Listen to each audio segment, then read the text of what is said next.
Quiero hacerle una pregunta. Últimamente, tal vez últimas 24 horas, y de ahí podemos ir sumando, últimas 48, últimos 7 días, últimas semanas, último mes, último año. ¿Ha enfrentado usted conflictos con alguien? ¿Ha tenido problemas con alguien? Tal vez se ha armado de palabras con alguien, tal vez ha enfrentado conflictos legales. Tal vez ni siquiera le ha dicho a alguien más, pero ha estado enojado con alguien. Se ha mostrado en desacuerdo con alguna persona. Se ha peleado con alguien. Y no sabía si preguntar eso porque creo que aquí hay mucho espiritual, pero tal vez se ha llegado incluso a los golpes con alguien. Guarda en su corazón rencores. No ha librado un conflicto al punto de conciliar algo con una persona y algo que no ha restaurado con alguien, tal vez un familiar, tal vez alguna persona cercana a usted. El tema especial que vamos a ver hoy es, o específicamente el tema que vamos a ver es, lo titulé Mostrando el amor del reino. Y dirá, si hablamos de amor, ¿por qué me habla de conflicto? Ahorita vamos a ver esto. Si hablamos de amor, ¿por qué hablar de situaciones que no han sido solucionadas, de rencores, de odios? Voy a leerle una porción de este libro, que más al ratito le voy a comentar por qué también lo traje.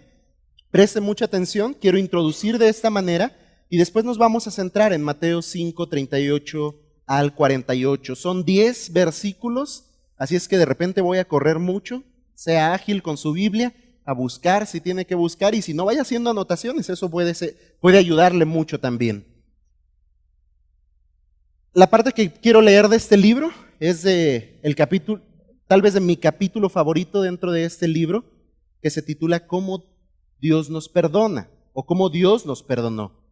Escuche bien, supongamos que usted ha sido herido, más de lo que nunca se imaginó. Un amigo lo traicionó haciendo a otro o diciendo a otro un secreto que usted le había depositado en las más estrictas confidencialidad. Ahora todo mundo está enterado y usted se avergüenza hasta de dar la cara. ¿Cómo puede perdonar a ese boca floja? O tal vez un compañero de trabajo presentó a su superior como propia una idea que usted le dio.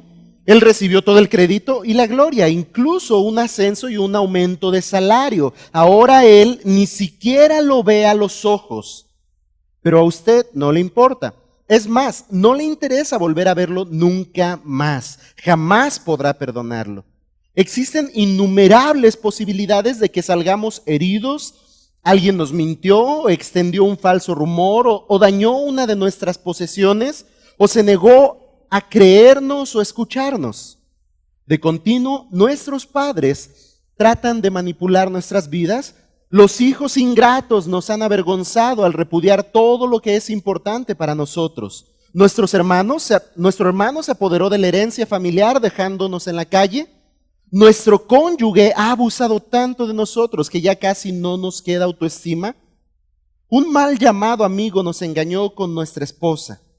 Nuestro excónyuge sigue tratando de sabotear nuestra nueva vida.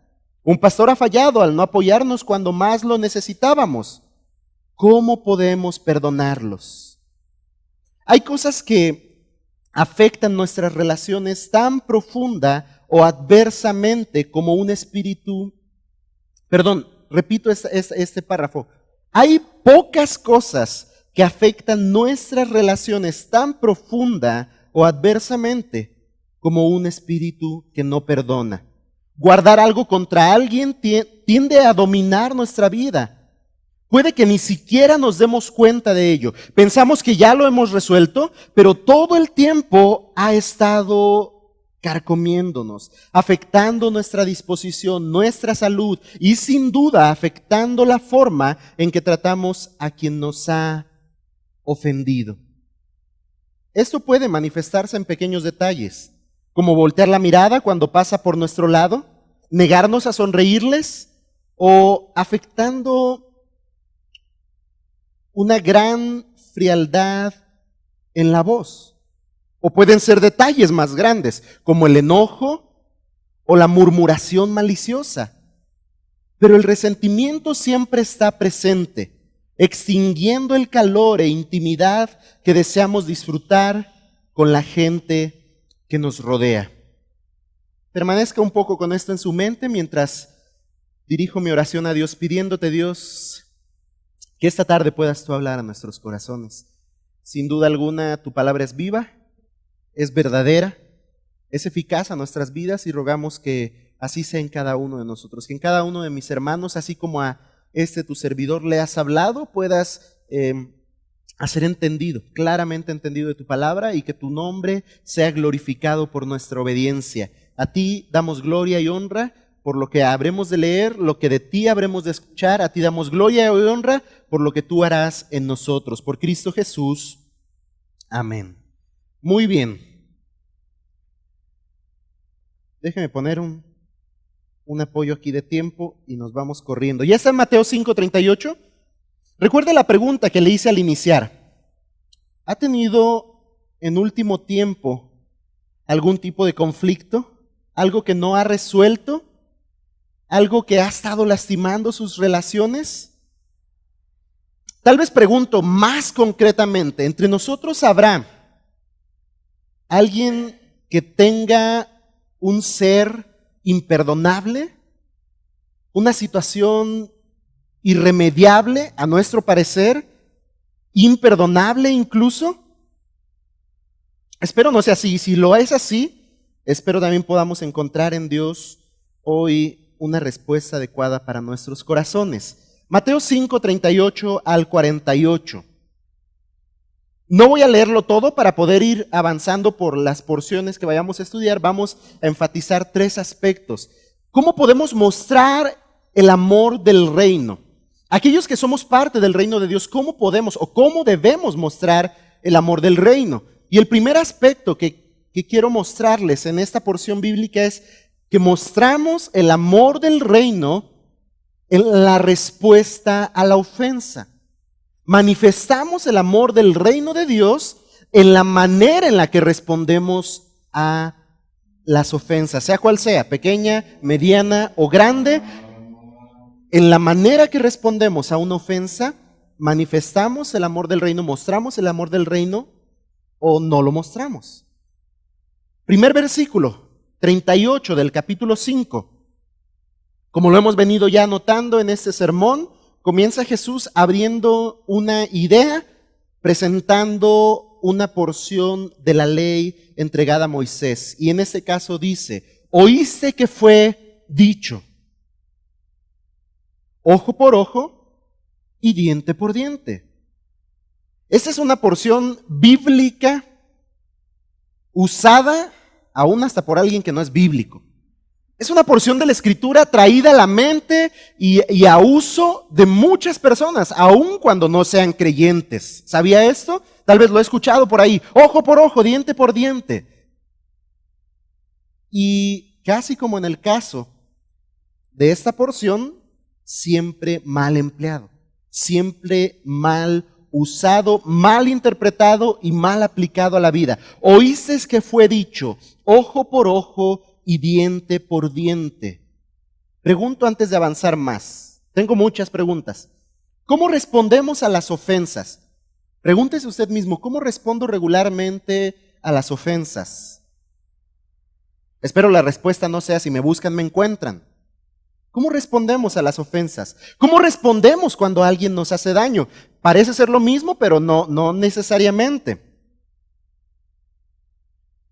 Y regreso al versículo 18 leyendo, oíste que fue dicho, ojo por ojo, diente por diente. Primero vamos a observar nuevamente la porción de la ley. En Éxodo 21:24, prácticamente casi en literal volvemos a leer, ojo por ojo, diente por diente. Pero en esta ocasión diciendo también, mano por mano, pie por pie. Leyendo 21:24 no nos da tampoco todavía mucha idea de qué se está hablando. Ojo por ojo, diente por diente, mano por mano, pie por pie. Levítico 24:20. Ahí en Levítico 24:20 ya amplía un poquito más la idea. De hecho, nos da más entendimiento un poco de la ley que se está dictando. rotura por rotura, ojo por ojo, diente por diente, según la lesión que haya hecho a otro, tal se hará a él. Ya que hay un poquito más de idea, ¿verdad? Ojo por ojo, diente por diente, según la lesión que haya hecho a otro, tal se hará a él. Ahora vaya a Deuteronomio 19:21. Sé que tal vez algunos no están alcanzando a llegar a la porción. No se preocupe. Deuteronomio 19:21 dice, aquí, y no le compadecerás vida por vida, ojo por ojo, diente por diente, mano por mano, pie por pie. Va creciendo la lista, mejor le paramos porque ya vamos a quedar sin cuerpo al paso que vamos. Ahora, regreso un poquito atrás en Deuteronomio 19 para poner más sentido a la ley que se está dictando en estas porciones. Entonces haréis a él como él pensó hacer a su hermano y quitarás el mal de en medio de ti. Entonces haréis como él pensó hacer a su hermano y quitarás el mal de en medio de ti. ¿Cuántos personajes intervienen en esta situación? Observe ahí el versículo 19:19 de Deuteronomio. ¿Cuántos personajes intervienen en esta situación?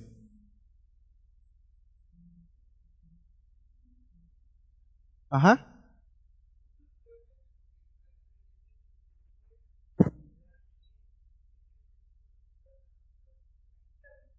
Uh-huh.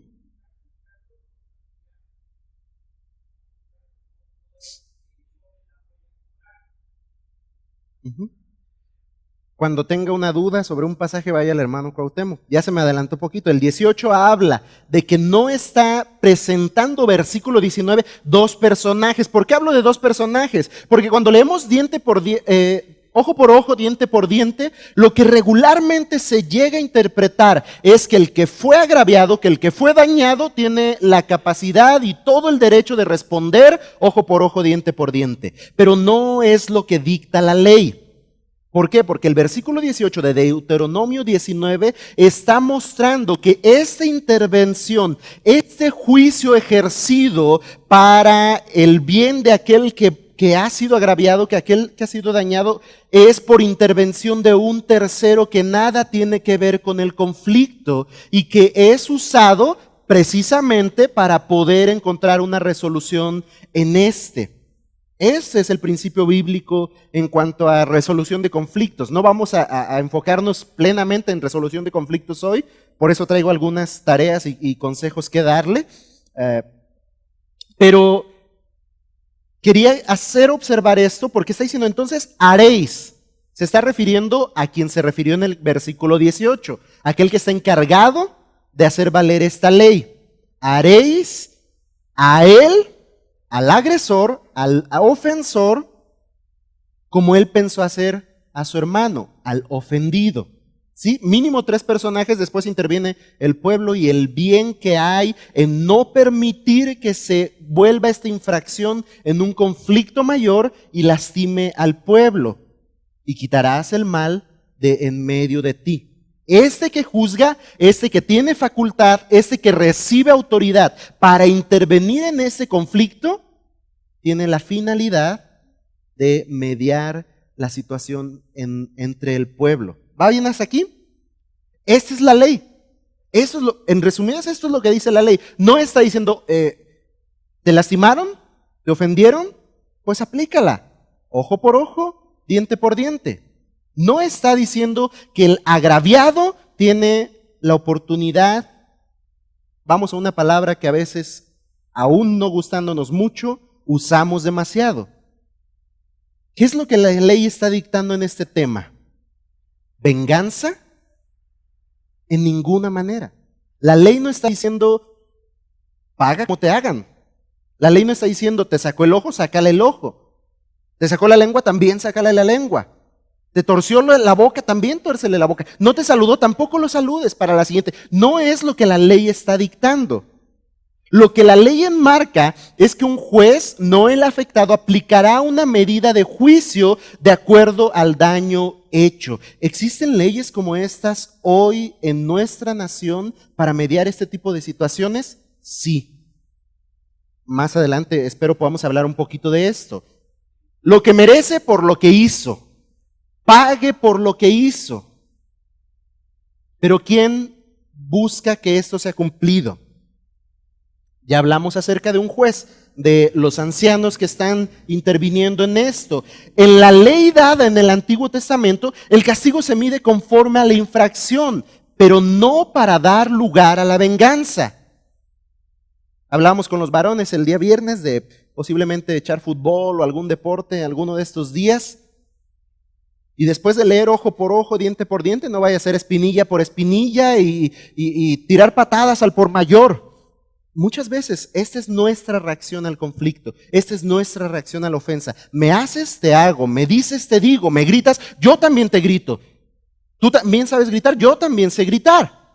Tú sabes escupir, yo sé escupir más. ¿Me explico con esto, hermanos?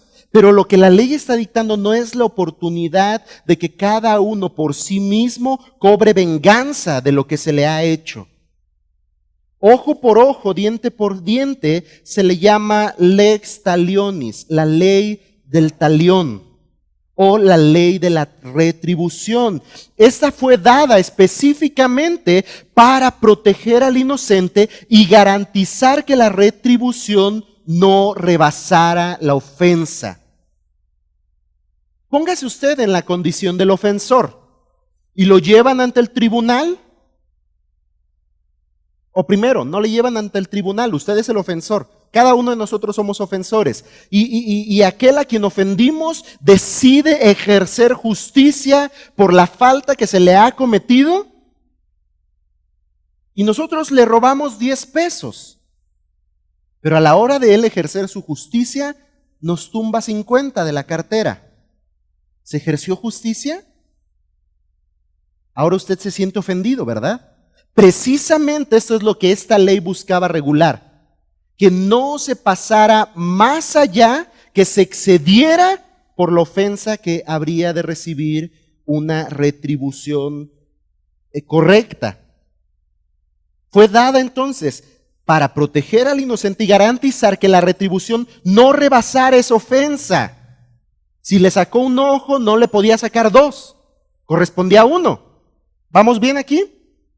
Los hombres, la realidad es que los hombres estaban usándolo, y específicamente los religiosos judíos usando esta ley de manera distinta. Esta ley se había convertido en la práctica, en una práctica judía que creían les daba derecho de venganza de parte de las personas, a las personas ofendidas. Por eso Dios establece leyes como estas. Pues el hombre no suele obrar en justicia, aun cuando dice buscar justicia. Hasta en eso salimos luego tranzas, ¿no? Buscamos tener un bien, de todos modos él me dañó.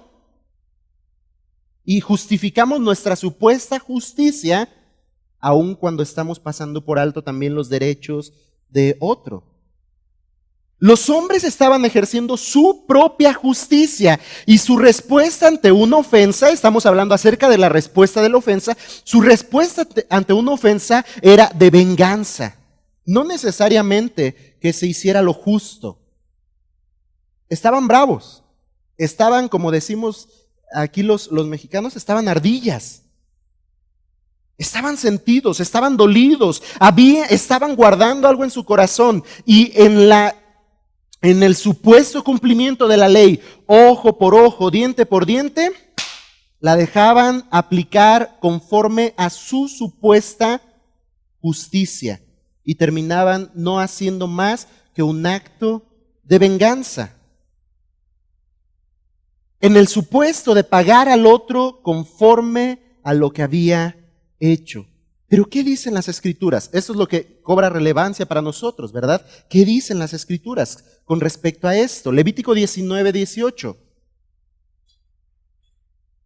Ya leímos una parte ahí en Levítico, pero en el capítulo 24, Levítico 19, 18 nos dice, no te vengarás, ni guardarás rencor a los hijos de tu pueblo, sino amarás a tu prójimo como a ti mismo, dice yo Jehová. ¿Quién está hablando directamente a los suyos? Dios, diciendo, no te vengarás. Bueno, sí, yo no busco venganza, yo soy gente de paz, pero ¿qué tal y no guardarás rencor? Tal vez no nos vengamos, pero ¿qué hay en nuestros corazones? ¿Cómo estamos respondiendo al conflicto, a la ofensa, y no necesariamente verbalmente? ¿Cómo estamos respondiendo incluso en nuestro corazón al conflicto, a la ofensa? No te vengarás, ni guardarás rencor a los hijos de tu pueblo, sino amarás a tu prójimo como a ti mismo. Deuteronomio 32, 35. Sé que esta porción la conoce más aún. Mía es la venganza y la retribución. A su tiempo su pie resbalará, porque el día de su aflicción está cercano. Y lo que les está preparado se apresura. Dice Dios mismo, mía es la venganza y la retribución, y Él no pasará por alto ninguna ofensa, ningún pecado, ningún mal en los hombres. Esto podemos tenerlo por seguro. Dios no pasará por alto el mal en los hombres. Mía es la venganza y la retribución. Y esto no es como un versículo de motivación personal y para que lo pegue en el espejo de su casa, enfrente del refrigerador, al salir a la puerta, y cada que se acuerde de aquel que le hizo mal diga, ja, ja, del Señor es la venganza y Él pagará, dice. No es tampoco la intención. Proverbios 20, 22 dice, refiriéndose a nosotros, no digas yo vengaré. Espera a Jehová y Él te salvará. Espera, solo dice espera. Proverbios 24, 29 dice, no digas como me hizo, así le haré. Con que no sabía que aquí en la Biblia dice que no diga esto, ¿verdad? Como me hizo, así le haré. Daré el pago al hombre según su obra. ¿Por qué Dios habla por medio de los proverbios al hombre diciendo, no digas como me hizo, así le haré? Porque conoce al hombre, porque sabe que como respuesta a la ofensa, estamos bien puestos para decir, me la hiciste, me la pagas, me la aplicaste así, también te la aplico así, si es posible hasta peor. No digas como me hizo, así le haré. Daré el pago al hombre según su obra. ¿Quién dará, perdón? Dios. Él. Porque suya es la venganza, suya es la retribución, y no corresponde al hombre la cobranza de todo mal hecho. Ahora, hay una condición que Dios ha establecido también para los hombres, para que esto pueda regirse de manera adecuada, y esas son las leyes civiles. Y como iglesia proclamamos bíblicamente que somos enseñados a la sumisión a dichas leyes porque han sido puestas para regular la vida social, para no pasar por alto los derechos de otro. ¿Cuál fue la interpretación de Cristo en cuanto a esta ley? No una nueva interpretación, no cambios en la ley, sino a evidencia de la mala interpretación y mala aplicación de la ley entre los líderes religiosos judíos. ¿Cuál es la enseñanza? ¿Cómo pule la enseñanza de la ley para que sea aplicada correctamente? Versículo 39, característico en este sermón, pero, ya dijo, oísteis que fue dicho, ojo por ojo, diente por diente, pero yo os digo. A la literal ley, los judíos estaban puestos para sacarle el ojo a quien sacara el ojo y a tumbarle el diente a quien tumbara el diente, a la letra de la ley. Pero yo os digo, dice Jesús, no resistáis al que es malo. Antes a cualquiera que te hiriera en la mejilla, ¿qué dice, hermanos? Lo leyó usted, no yo. Y al que quiera ponerte a pleito y quitarte la túnica, déjale también la capa. Y a cualquiera que te obligue a llevar carga por 1 milla, ve con él 2. Al que te pida, dale. Y al que quiera tomar de ti prestado, no se lo rehuses. Qué interesante. Al que te den 1 mejilla, dice, pon la otra. Y después presenta el caso de ser llevado al tribunal con fin de quitar, fíjese, no está hablando de que me quite el saco y se lo acomode usted y se eche a correr. Está hablando que lo lleva a tribunal para quitar su ropa más íntima. No es la capa, es su túnica. Exponerlo casi a vergüenza. Lo lleva ante tribunal para quitar su ropa y dile, también dale la capa. Y la capa, esta sí era importante porque le resguardaba del frío, de las inclemencias del clima. Y dice, si te lleva a tribunal para quitar tu ropa, también dale la capa. Y cuando a cualquiera que te obligue a llevar carga por 1 milla, ve con él 2. Y aquí está haciendo más referencia, no a cualquiera específicamente, sino a los soldados, que eran quienes tenían la autoridad para agarrarte en calle y decir, lleva mis cosas por favor 1 milla. Bueno, no decían por favor, yo me exageré. Tenían la autoridad incluso, sin un por favor, de decirte, llévate mis cosas. Y dice, y a cualquiera que demande de ti, que pida que lleves 1 milla, dice, ve con él hasta 2. Ve con él 2 millas. Al que te pida, dale. Y el que quiera tomar de ti prestado, no se lo rehuses. Pero yo os digo, básicamente lo que Jesús muestra en estos casos supuestos es que la respuesta del creyente hacia la ofensa recibida debe ser contraria a la respuesta que cualquier otro hombre podría dar. Pues el creyente tiene la responsabilidad de manifestar el amor del reino. Por eso es importante la manera en la que respondemos a la ofensa. Si nos enojamos, ahora sí que dice el dicho, el que se enoja pierde. Si nos enojamos, si gritamos, si nos alteramos, si peleamos, si discutimos, no estamos manifestando el amor del reino de Dios. No estamos evidenciando el fruto de la obra de Cristo, de su Espíritu en nosotros.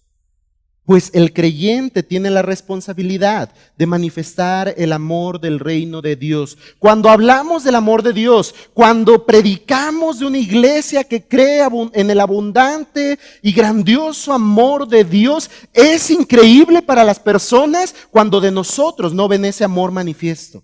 Qué gran estorbo al Evangelio, a la proclamación del Evangelio de Cristo cuando en nosotros no hay evidencia de dicho amor. Es nuestra responsabilidad. Romanos capítulo 12, versículo 17. El principio del amor del reino indica que uno debe controlar sus reacciones ante la violencia, que uno debe controlar sus reacciones evitando el odio y manifestando un espíritu generoso.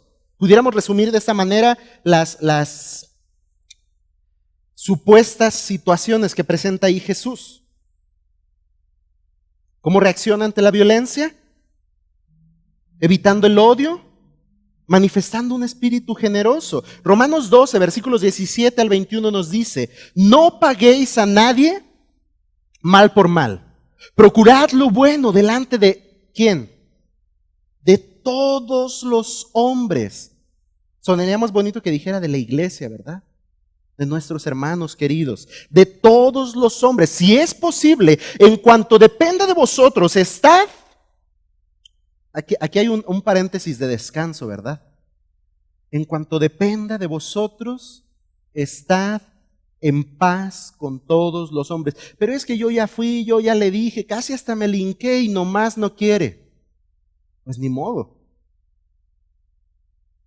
Pero que si estemos haciendo lo que depende de nosotros. En cuanto dependa de nosotros, estad en paz con todos los hombres. No os venguéis vosotros mismos. Amados míos, sino dejad lugar a la ira de Dios, porque escrito está: mí es la venganza, yo pagaré, dice el Señor. Ya leímos la porción que está citada aquí en Romanos, en el Antiguo Testamento. Así que, si tu enemigo tuviere hambre, ¿tu quién, perdón? Tu enemigo tuviere hambre, dale de comer. Si tuviere sed, dale de beber. Pues haciendo esto, ascuas de fuego amontonarás sobre su cabeza. No seas vencido de lo malo, sino vence con el bien el mal. Quisiera tener todo el tiempo para exponer Romanos, pero como estamos en Mateo, no voy a exponer este de Romanos. Está buenísimo. Estúdielo detenidamente en casa. Vamos a resaltar solo algunas cosas aquí. De hecho, fui resaltando algunas cosas aquí.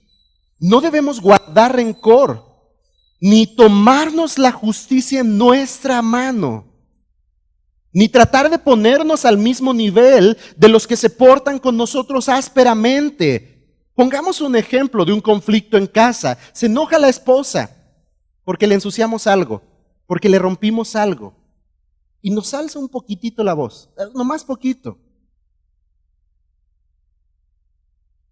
Y usted le alza otro poquito. ¿Se va a resolver algo? Y se enoja y hasta un patín le acomoda. Y ahí salimos llorando. Hermanos, la respuesta a la ofensa puede traer una resolución al conflicto.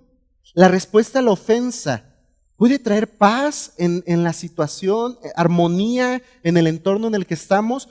O la respuesta y a la vez traer gloria a Dios al manifestar el amor del reino, o a la vez la respuesta al conflicto puede traer un disturbio tal que refleje cualquier cosa menos el amor del reino de Dios.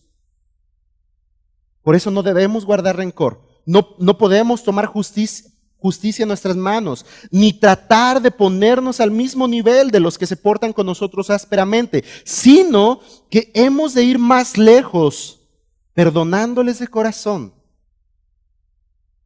Y en este caso, la ley del talión, ojo por ojo, diente por diente, debe dar paso a la ley del amor.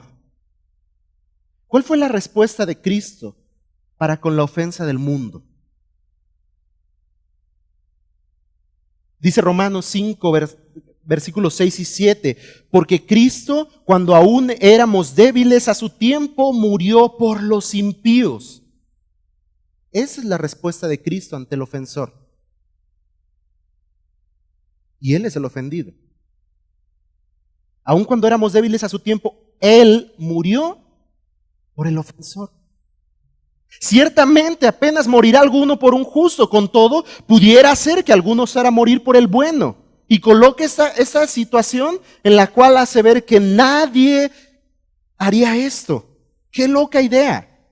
Apenas moriría alguno por un justo, apenas. En el mejor de los casos pudiera ser que alguno osara morir por el bueno. ¿Pero qué hace Jesucristo en respuesta a la ofensa?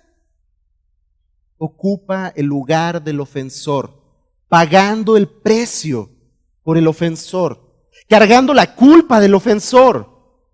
A su tiempo murió por los impíos. Esa es la respuesta de Jesús ante la ofensa. Nuevamente pregunto entonces, hermanos, a la luz de esta verdad bíblica, ¿cómo respondemos a la ofensa? ¿Cómo respondemos cuando alguien nos hace daño? ¿Manifestamos el amor del reino en nuestra respuesta a la ofensa? Medítelo y avanzamos en el siguiente punto. Nos quedamos ahí en el versículo 43. Manifestamos también el amor del reino cuando amamos al ofensor. Oísteis que fue dicho: amarás a tu prójimo y aborrecerás a tu enemigo. Acompáñeme a Levítico 19:18.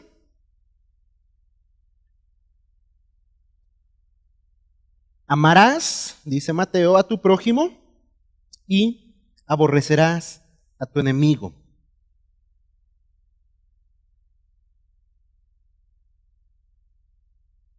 Levítico 19:18 nos dice, no te vengarás, otra vez observando primero la ley, no te vengarás ni guardarás rencor a los hijos de tu pueblo, ya habíamos leído esta porción, pero ahora enfatizamos, sino amarás a tu prójimo como a ti mismo. Ahora, no sé si se preguntó al igual que yo, ¿y dónde está y odiarás a tu enemigo? Guárdelo ahí poquito.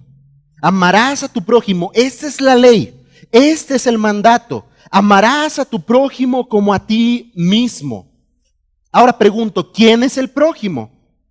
Creo que tras este mandato, tras esta ley, una de los factores que altera el funcionamiento o el buen cumplimiento de esta ley es el entendimiento de quién es el prójimo. De hecho, esto fue lo que sucedió en la aplicación de la ley para con los líderes judíos. ¿Quién es el prójimo? Es fácil pensar que la ley enmarca que nuestra responsabilidad es amar solo a nuestro prójimo. Estoy jugando un poquito con la palabra, Espero preste atención aquí. Pensando que el prójimo es aquel que no nos ha hecho mal, el cual es digno de ser amado. Podemos casi rotundamente ahorita decir, no, ese no es el prójimo. Pero en la aplicación de la ley, muchas veces pensamos que el prójimo es el que no nos ha hecho mal y es digno de ser amado. Muchas veces lo pensamos así. Prójimo significa literalmente cercano, o lo más semejante a la palabra próximo o próximo. Los judíos entendían que esto se refería a que debían amar a gente de su propio pueblo, a la gente más cercana, tal vez a su familia. Aún es posible, muy posible, que los fariseos, que esta secta religiosa interpretara que se limitaba a los mismos fariseos. Que amar al prójimo se refería a amar a su propio grupo. Que amar al prójimo se refería a amar solamente a fuente de gracia. Esa era la interpretación que daban de la ley, pensando de esta manera, del prójimo. Ahora, ¿de dónde sale aborrecerás a tu enemigo? Ahí lo dice Mateo. Dígame dónde en el Antiguo Testamento dice, amarás a tu prójimo y aborrecerás a tu enemigo. ¿Dónde la ley dada al pueblo de Israel dice, amarás a tu prójimo como a ti mismo y aborrecerás a tu enemigo como tu enemigo mismo? ¿Dónde dice eso? No lo había observado, ¿verdad? Precisamente aborrecerás a tu enemigo sale de una mala interpretación de la ley. En el Antiguo Testamento no encontramos la expresión aborrecerás a tu enemigo, pero sí se encuentra en la literatura del Qumran, conocida como los documentos del Mar Muerto. Y la cita de Jesús es evidencia de que los rabinos habían corrompido el texto del Levítico agregando, aborrecerás a tu enemigo. Esa era la mala y torcida interpretación de la ley. Casi, ama a quien quieras amar y aborrece a quien quieras aborrecer. Ama a quien creas que merece ser amado y aborrece a quien crees que merece ser aborrecido. Ahora pregunto, ¿qué tan distante está esto a la práctica de amor de nosotros hoy en día? ¿Amamos a nuestro prójimo? ¿O también sumamos y aborrecerás a tu enemigo? ¿Cuál fue la enseñanza de Cristo con respecto a esta ley? Leímos en el 46, en el 43, oíste que fue dicho, amarás a tu prójimo y aborrecerás a tu enemigo. Pero yo os digo, nuevamente ahí está el pero yo os digo. ¿Qué dice ahí? Lea junto conmigo 43, leemos juntos. Oíste que fue dicho, amarás a tu prójimo y aborrecerás a tu enemigo. Pero yo os digo, amad a vuestros enemigos, bendecid a los que os maldicen, haced bien a los que os aborrecen y orad por los que os ultrajan y os persiguen. Hasta ahí. Wow. ¿Amad a quién? Sí, al que le robó 100 y nunca se los volvió a pagar. Sí, al que le echa la basura en la banqueta. Al que estaciona el carro 1001 veces donde 1001 veces le ha dicho no lo estacione. Y tal vez eso es simple, a comparación de muchas más cosas que el hombre puede hacer al hombre mismo. ¿Cuál sería su respuesta a cualquier tipo de ofensa, desde pequeña, mediana, hasta una gran ofensa? Y aquí la enseñanza de Jesús es: ama a tu enemigo. Entre el prójimo, hermanos, se encuentra nuestro enemigo. Entre el prójimo se encuentra aquel que ni siquiera podemos ver en pintura, decimos, ¿no? Es que no me pasa, no sé qué tiene, pero creo que esa expresión debería ser borrada del diccionario de los creyentes, de los que pertenecen al reino de Dios. Porque entre el prójimo se encuentra el enemigo y somos llamados por mandato de Dios a amar a nuestro prójimo. Y por si no nos queda claro, nos especifica Jesús: y entre el prójimo se encuentra el enemigo, el cual también debe ser amado. Yo sé que tal vez esté preguntando eso. ¿Cómo le vamos a amar si nos hace mal? ¿Cómo voy a amarlo si me ha dañado? ¿Cómo voy a amarlo si me ha ofendido? Y dice Jesús ahí: si te maldijo, si te maldice, bendícelo. Si te aborrece, dice, hazle el bien. Y si te persigue, si te trata mal, si te difama, dice, ora por ellos. Oh, qué tarea tan difícil, ¿verdad? Ahora, ¿tarea opcional? No, es una ley divina, es un mandato de Dios. Ama a tu prójimo, y entre el prójimo ama a tus enemigos. Sí dice vuestros enemigos, pensando que puede haber varios. Pero ¿cómo amarles si nos hacen el mal? Previamente dijimos, manifestamos el amor del reino en nuestra respuesta a la ofensa. Desde ahí parte, si respondemos inadecuadamente a la ofensa, mucho más difícil se nos hará amar al enemigo. Si te maldicen, bendice. Si te aborrecen, haz el bien. Si te persiguen, ora por ellos. Pero, hermano, no crea que yo no me llego a preguntar o me he llegado a preguntar esto. ¿Pero por qué debo amarlo? Y tal vez usted puede pensar en la situación que atravesó con esa persona, lo que le hizo pasar, lo que le hizo sufrir, en la que le hizo quedar, y dice, ¿pero por qué debo amarlo? El versículo 45 en la Nueva Traducción Viviente dice, de esa manera, y ahí está la respuesta de por qué debemos amarlo. De esa manera estarás actuando como un verdadero hijo de tu Padre que está en los cielos. ¿Por qué habremos de responder adecuadamente la ofensa? Para manifestar el amor del reino de Dios. ¿Por qué habremos de amar a los que nos ofenden? Para manifestar el amor del reino de Dios. De esa manera, dice el versículo 45, estarás actuando como verdadero hijo de tu Padre que está en el cielo. De no responder así, de no amar así, ¿a quién estamos reflejando? ¿Cómo quién estamos actuando? Si respondemos así, si actuamos así, la gente dirá, wow, ¿este es un hijo de Dios? ¿O será que por eso luego dicen, me invitas a tu iglesia, pero para ser como tú, o como fulano, o como sutano? No, gracias, estoy bien así. De ahí que mucha gente vea como general el actuar de los hombres, sean creyentes o no creyentes, se comportan igual, responden igual, se enojan igual, maldicen igual. Pero si respondemos adecuadamente, sabiamente, amorosamente a la ofensa y estamos dispuestos a amar a nuestros enemigos, de esa manera estamos actuando como verdaderos hijos de nuestro Padre Celestial. Jesús rechaza la actitud de odio hacia los enemigos. Es inaceptable.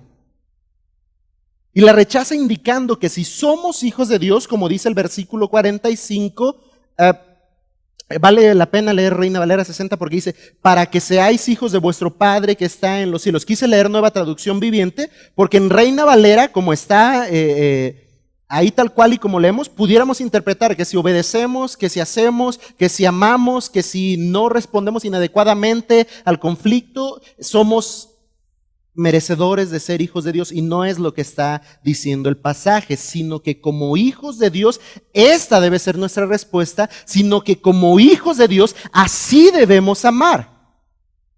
Por eso Jesús rechaza el odio a los enemigos y llama a sus hijos. Y cabe también vale la pena también resaltar a sus hijos. No llama a aquel que no es hijo, no llama a aquel que no ha nacido de nuevo a amar a sus enemigos, porque en su condición de pecado este es incapaz. Si para el creyente es difícil esta tarea, para el que no es creyente, para el que no ha nacido de nuevo, esta tarea es imposible de cumplir. Debemos responder al enemigo como Dios lo hace. Ese debe ser como el modelo. Debemos responder al enemigo como Jesucristo mismo lo hizo. Y en el caso de Dios el Padre, dice ahí el versículo 45, también parte de la Escritura, no todo el versículo, pero parte de la Escritura muy usada por la humanidad, más para el mexicano, más por el comerciante casi. Para que seáis hijos de vuestro Padre que está en los cielos, que hace salir su sol sobre malos y buenos, y que hace llover sobre justos e injustos. La realidad es que para que lo usamos no tiene mucho sentido, tampoco tiene cierta relación. Pero ¿qué es lo que nos está dejando ver el pasaje aquí? Que así como Dios responde a la ofensa, que así como Dios muestra su amor y misericordia al que ofende, nosotros también debemos hacerlo. Dice de Dios, manda lluvia y sol sobre buenos y malos. Es decir, hay algunas bendiciones que Dios da a todos sin distinción. Creamos o no en Dios. Bueno, yo sí creo, perdón. Crea a alguien o no en Dios. Confíe a alguien o no en la provisión divina, Él provee. Crea a alguien que Dios sustenta su vida o no, Él la sustenta. Crea a alguien que Dios existe o no, Él es el hacedor de todo cuanto existe y todo por medio de Él subsiste, y específicamente por medio del Hijo. Y hay algunas bendiciones que Dios da a todos sin distinción. Y esto no significa que Dios se complace aún con el impío injusto. Mas en su manifestación de amor, aún sustenta su vida y la sustenta aún cuando ha ofendido el nombre de Dios con su pecado. Y así manifiesta Dios su amor a los hombres, aún cuando han ofendido su nombre. Aun cuando han pecado contra Él, ciertas bendiciones no les son quitadas, no les son negadas. ¿Quién da la luz del día? ¿Quién da vida? ¿Quién da el alimento, el sustento? ¿Quién dio el trabajo? ¿Quién nos dio las capacidades para ese trabajo? Aun cuando le hemos ofendido. Así también nosotros debemos amar a nuestros enemigos. No significa también, al igual que como lo dijimos con Dios, no significa que nos complacemos con su mal, porque también hemos mal interpretado mucho el amar a nuestros enemigos o amar a todos por igual, en también complacernos en su mal, en solapar lo que hagan incorrecto, y eso no es tampoco amor. Pero al no despreciarle, debemos mantener en mente, manifestar el amor del reino. Y a medida que más les amamos, a medida que más amamos a nuestros enemigos, seguro que seremos movidos a mostrarles cómo Dios ama a sus enemigos. A medida que más aprendamos y estemos dispuestos a amar aún al que nos ofende, también estaremos en una condición adecuada para hablarles de cómo Dios ama al mundo que por su pecado no merece más que la muerte y la separación eterna de Dios. Romanos 5:8 dice: Mas Dios muestra su amor para con nosotros, en que siendo aún pecadores, Cristo murió por nosotros. Esa es la manifestación del amor del reino, un amor incondicional. Que aún a pesar de nuestro pecado, aún a pesar de ser nosotros los infractores, los ofensores, Cristo toma nuestro lugar. Ese es el gran amor de Dios. Ese es el modelo que debemos seguir.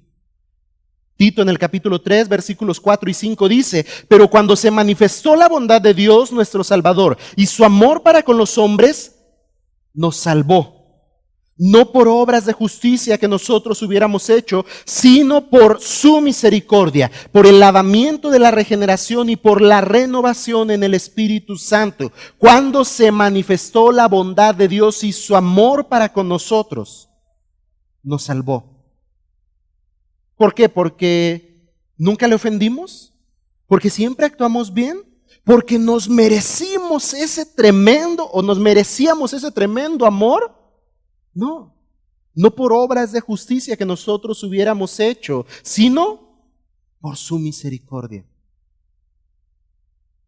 Y ahí viene la obra de Cristo y ahí viene la obra del Espíritu Santo. Nosotros tampoco éramos justos. Si usted se preguntó cuando hablamos acerca de amar a nuestro enemigo, ¿por qué debo amarlo? No puedo amarlo, me ha hecho tanto daño. Nosotros también éramos igual de injustos. Tampoco fuimos buenos. No éramos los más fáciles de amar. Y aún así, Dios manifestó su bondad y su amor al salvarnos por su pura misericordia.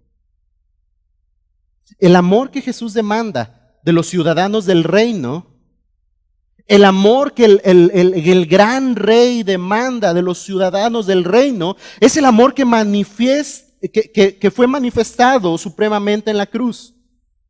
El amor sacrificado, que se da a favor de otros, sin reserva, sin condición, sin mérito alguno en la otra persona. Ese es el amor al cual nos somos llamados a manifestar a otros. De los cuatro términos griegos que significan amor, ágape es el más parecido al amor de Dios. Este amor es una acción de voluntad más que de sentimiento emocional. El amor ágape tiene que ver más con una acción de la voluntad que un sentimiento. Y de esta manera somos llamados a amar a nuestro prójimo. De esta manera somos llamados a amar a nuestro enemigo. Así es que no se sustenta este tipo de amor en si siente amarlo o no, sino es llamado a, como una acción de su voluntad, disponerse a amarlo aunque cueste mucho. No es un asunto de sentir, sino de decidir actuar de cierta manera. Si se trata de sentir, siempre vamos a sentir no querer amarlo, hermanos. Lo que vamos a sentir es sentir darle unas bofetadas, tal vez. Lo que vamos a sentir es mucho odio, mucho rencor. Lo que vamos a sentir es nuestro pecado gritando a voz abierta: ódialo, no lo perdones, no se lo merece, te hizo mucho daño. Pero la Escritura dice: ama a tu enemigo. Pero Jesús dice: entre los prójimos está aquel que te ha dañado y también debes amarlo. Y debes amarlo de la manera en la que el amor se manifestó de manera suprema en la cruz del Calvario, donde el justo fue a tomar el lugar de los injustos para llevarlos delante de Dios como justos. Así es que no es un asunto de sentir. Si se imagina que hubiera sido el amor del Padre un asunto de sentir para con nosotros, ya hubiéramos chafeado. No nos hubiera alcanzado. De hecho, ni nos alcanza, pues. Pero si Dios hubiera dicho: déjame ver si siento amar a estos, estaríamos en la misma condición de la cual por su misericordia nos sacó. Así es que, hermanos, si queremos manifestar el amor del reino, cuidado con cómo respondamos a la ofensa. Si queremos manifestar el amor del reino, debemos amar aún a nuestro ofensor. De principio, debemos amar a nuestro prójimo, a todo el que esté cercano a nosotros, ámelo. Si entre estos cercanos está el enemigo, o entre los distantes también, ámelo. Porque esa es la ley de Dios. Eso es lo que Dios mandó a los hombres. Por último, y con esto terminamos, si queremos manifestar el amor del reino, lo hacemos al marcar una clara diferencia. Hay muchos tipos de amor. Y de entre los distintos tipos de amor, hay incluso distorsiones. Y si nosotros como ciudadanos del reino queremos manifestar el amor del reino de Dios, debemos enmarcar de manera muy diferente la manera en la que ama el mundo y la manera en la que nosotros, hijos de Dios, amamos. ¿Por qué? Porque Él nos ama a nosotros y nos dio esa capacidad de amar así. No es difícil amar a los que no han dado razones de dejar de ser amados, ¿verdad? No es difícil amar a los que, en pocas palabras, se dejan amar. Pero Jesús nos llama a manifestar el amor del reino amando a quienes no nos es fácil amar. Versículo 46 y 47 de Mateo. Porque si amáis a los que os aman, ¿qué recompensa tendréis? ¿No hacen también así no hacen también lo mismo los publicanos? Si saludáis a vuestros hermanos solamente, ¿qué hacéis de más? ¿No hacen también así los gentiles? Lo leo en la Nueva Traducción Viviente estos dos versículos. Si solo amas a quienes te aman, ¿qué recompensa hay por eso? Y mientras leo esto, piense usted que se está preguntando cada una de estas cosas. Si solo amas a quien te ama, ¿qué recompensa hay por eso? Y aquí fue un flechazo directo a los judíos. Hasta los corruptos cobradores de impuestos hacen lo mismo. Les dice a los judíos, si solo amas a quien te ama, ¿qué recompensa hay por eso? Lo hacen igual aquellos a los que tú desprecias. Versículo 47. Si eres amable solo con tus amigos, ¿en qué te diferencias de cualquier otro? Hasta los paganos hacen lo mismo. Jesús le dice a aquellos que estaban dispuestos de todo corazón a amar a los que les parecían o los que pertenecían a su mismo pueblo, les dice a aquellos quienes que amaban a quienes implicaba el mínimo esfuerzo para amar,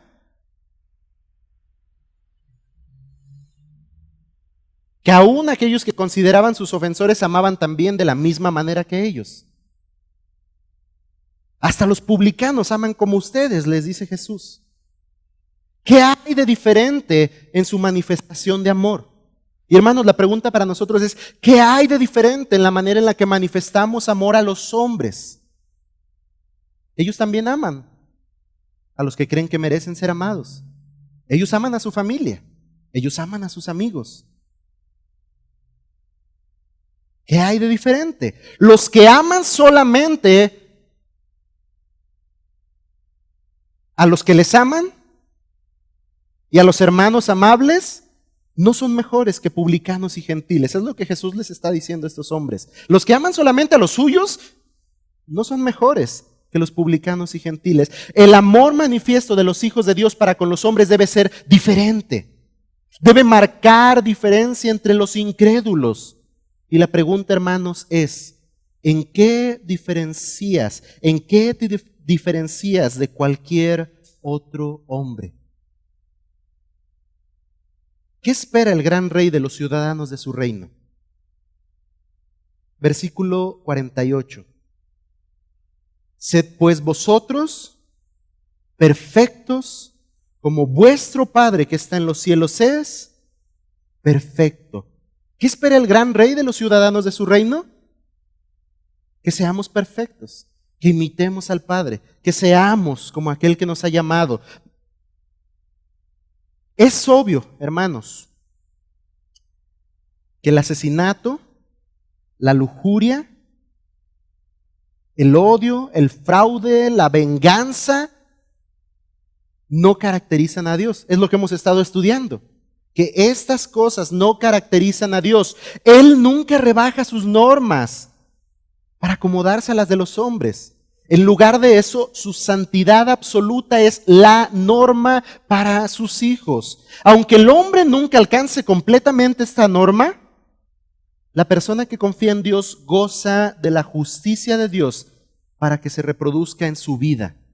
Porque tal vez podemos llegar a pensar ahorita, sed perfectos como vuestro Padre Celestial, pero no, es que no podemos ser perfectos. Nadie.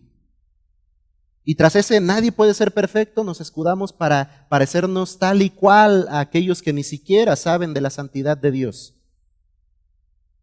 Aquellos que ni siquiera han leído, sed pues vosotros perfectos. Aquellos que no toma relevancia este pasaje a sus vidas.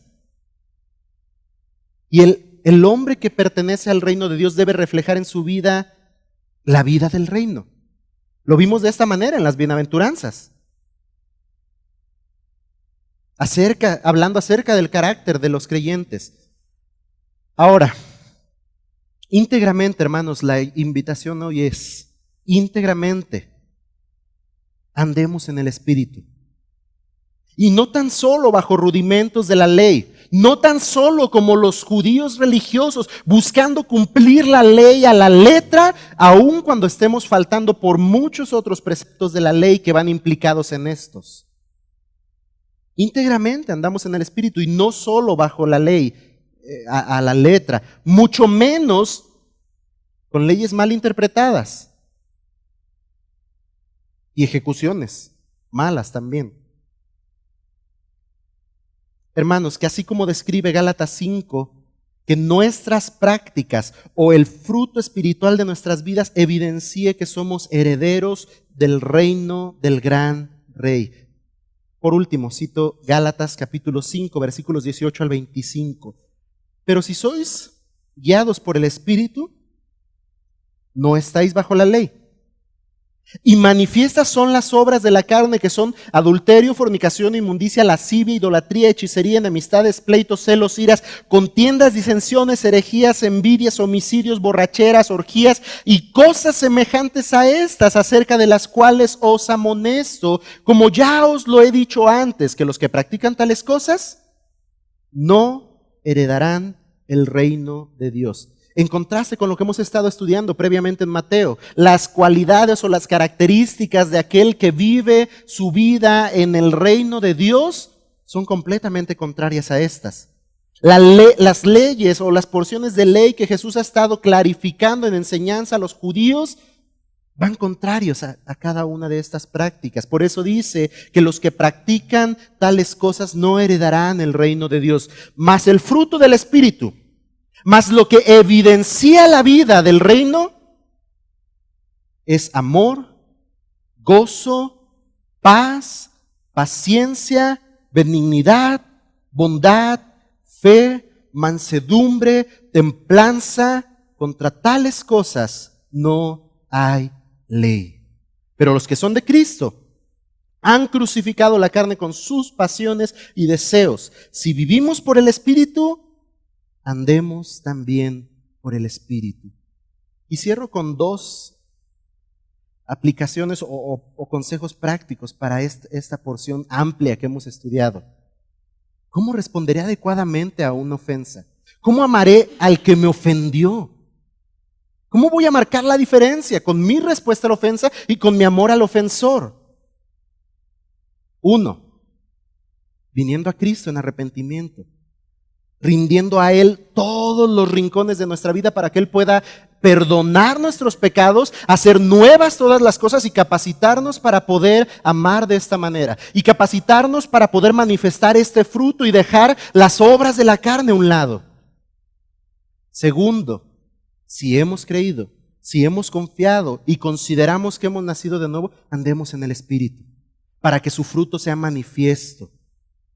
Hermano, no hay otra forma de ser amoroso, de tener gozo, de estar en paz, de ser paciente, de ser benigno, bondadoso, tener fe, ser manso, tener templanza, que viviendo sujeto al Espíritu Santo de Dios. ¿De qué manera amaremos al prójimo? ¿De qué manera amaremos aún a nuestro enemigo?